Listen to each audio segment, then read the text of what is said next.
Hello again to this playlist where I show my top 10 favorite games of chess ever played.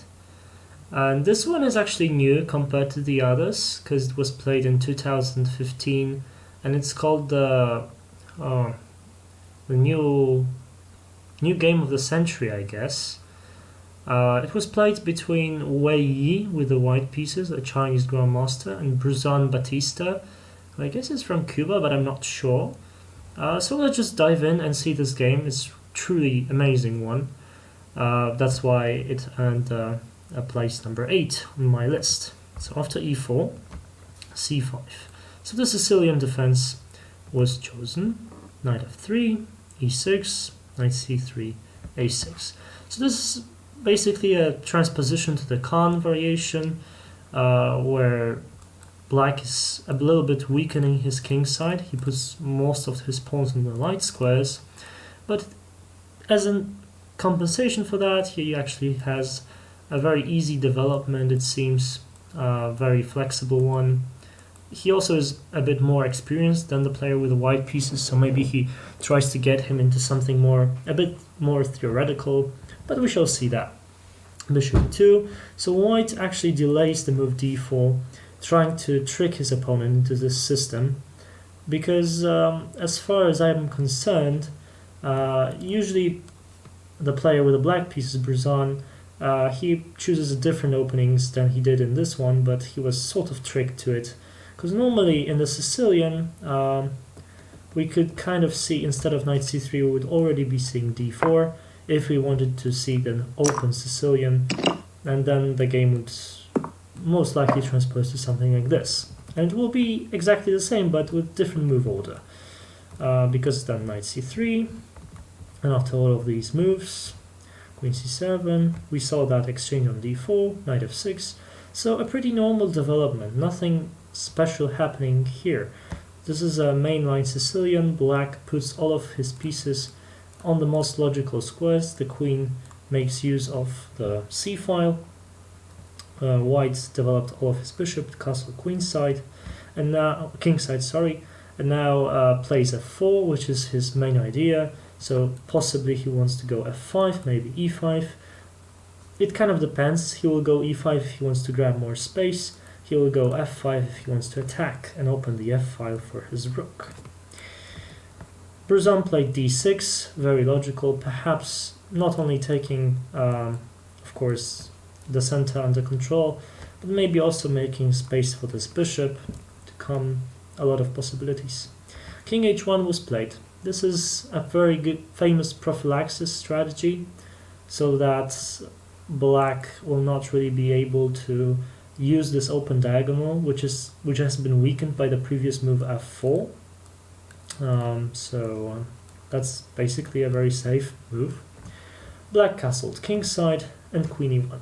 Queen e1 shows sort of aggressive intentions, because Wei Yi here is going to transfer his queen over to the king side, and we already see kind of a congestion of white's pieces that could potentially be aimed to attack this king. So already he shows his intentions. Knight takes d4. Bruzon simply exchanges the knights. I think it's slightly more common to do that after playing bishop d7 or b5, simply because after this exchange happens, you would like to take over this diagonal with your bishop, but this is very okay, you can do that anyway. Bishop takes d4 and b5, so perhaps he's going to play bishop b7 next move. Queen g3, bringing the queen to the attack, and bishop b7, of course, getting some pressure for this pawn. a3. So now white, of course, is defending this pawn only once. It's attacked twice, but be careful. If you take this pawn with a knight, then of course that's checkmate. So this is defended tactically.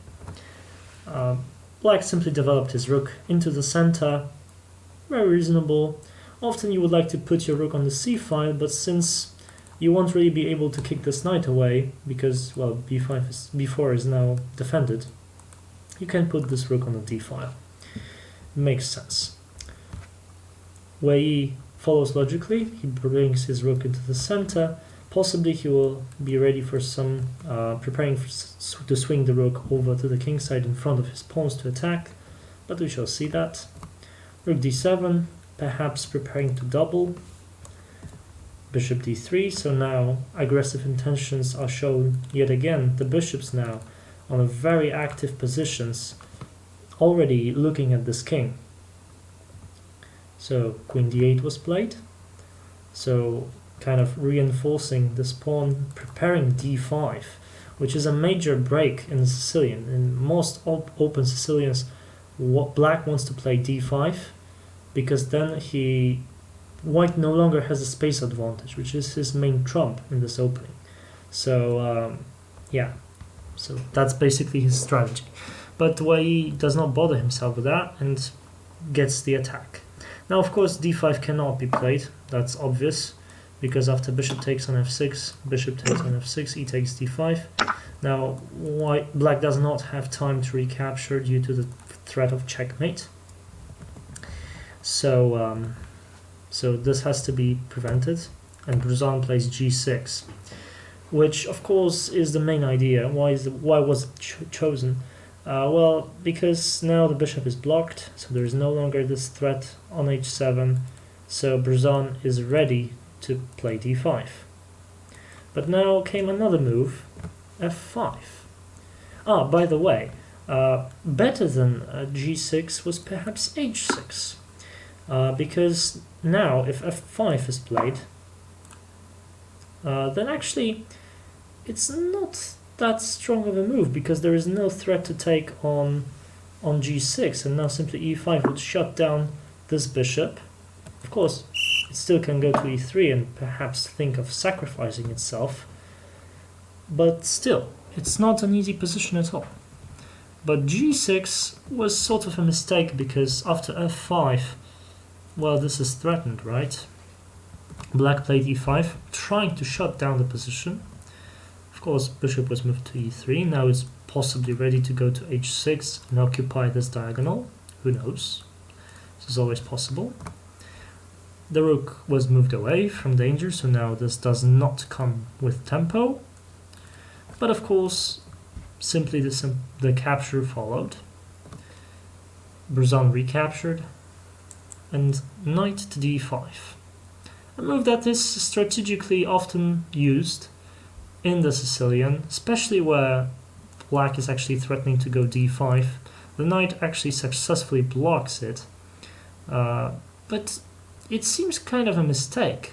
The knight is defended once and attacked twice, so why shouldn't we take that?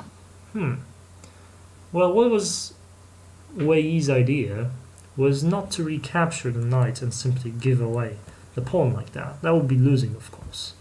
But he found a beautiful move that many thought he would prepare at home, which he probably did to some extent. But he thought for a very long time to find this out, and he calculated precisely. Rook takes f7. A brilliant move, to be honest, if king takes rook, because I think it's obvious what should you do if the rook is captured. Well, in this case, probably queen h7 is very strong. After king e6, potentially there are chances for, let's say, queen takes g6, but not necessarily. There is also queen h3. The engine actually says it's a draw. Engine says that there is no way for white to win. But from human perspective, if the pawn on g6 was taken, I don't think anyone will be able to defend it, especially that knight to f6 has been played, would be played, but eventually it wasn't. Generally, the king did not even take the rook. Oh wait, moment. Wait, king takes f7, queen h7 was played, king e6, and now e takes d5 check. So Wei found another way out, and king takes d5, which is a losing blunder, according to my engine.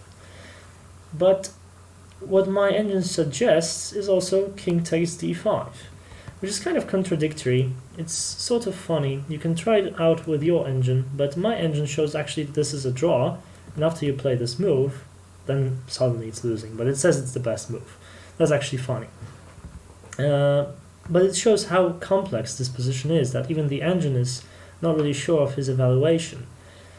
So the king is in the center, but black is up a whole rook, right? So if he survives, then it's an easy win.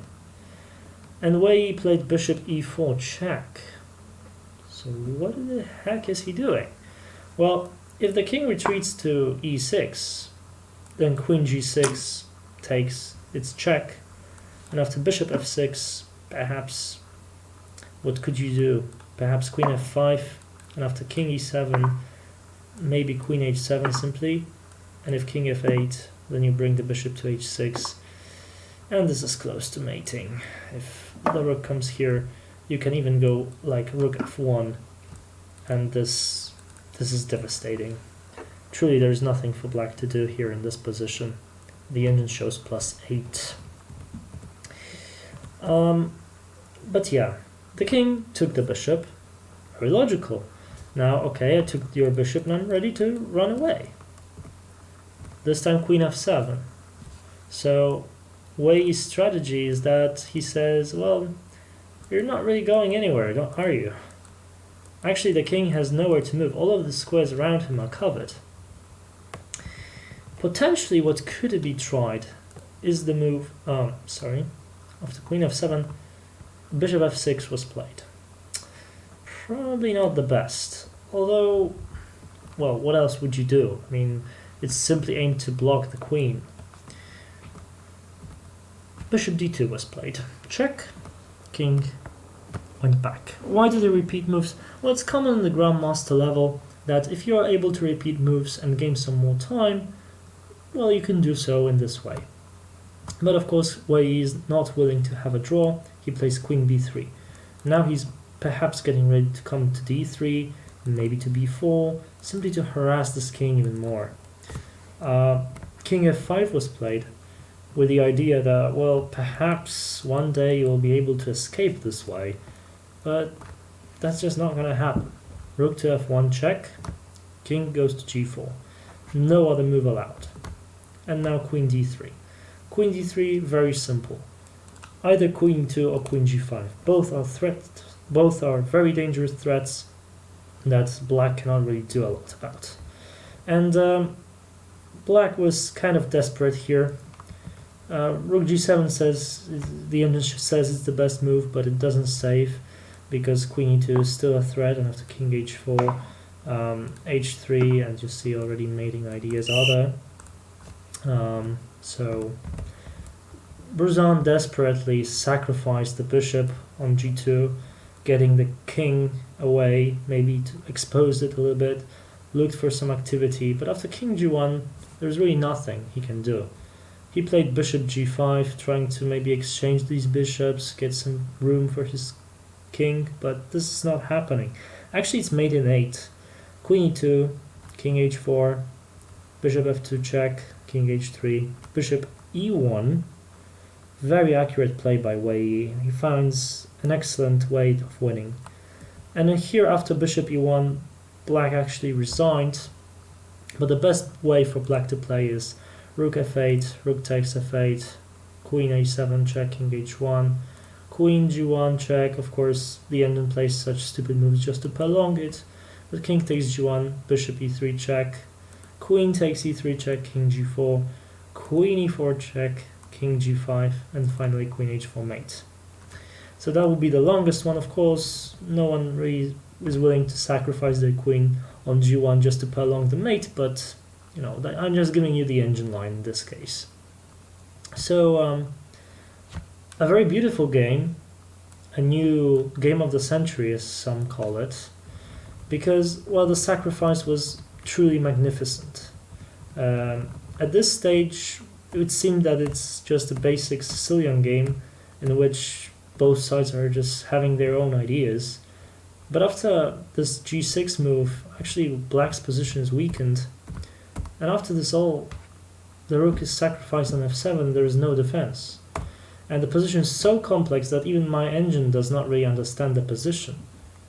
And I simply he simply attacks forward, right? And what can we learn from Wei Yi's strategy is that he cuts off all of the king's escape squares. For instance, in this position, queen f7 is played, which just blocks all the possibilities of this king. He cannot move anywhere.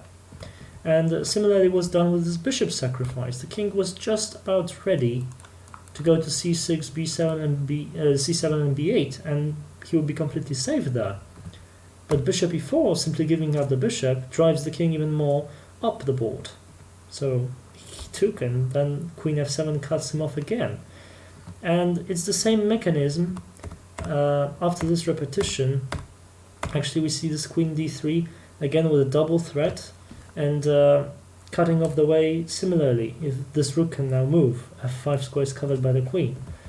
Of course here there was desperation from Bruzon, of course, but what would you do in this position? There is absolutely nothing that he could do. A brilliant sacrifice. I don't know whether that was a preparation or not, but whatever it was, Wei created a beauty over the board that made it to 8th place on my list of favorite games. So I hope you enjoyed it as well. If you like, comment and maybe suggest some games that you would maybe like to show me and the others who watch the channel. And hopefully see you in the next video. Bye!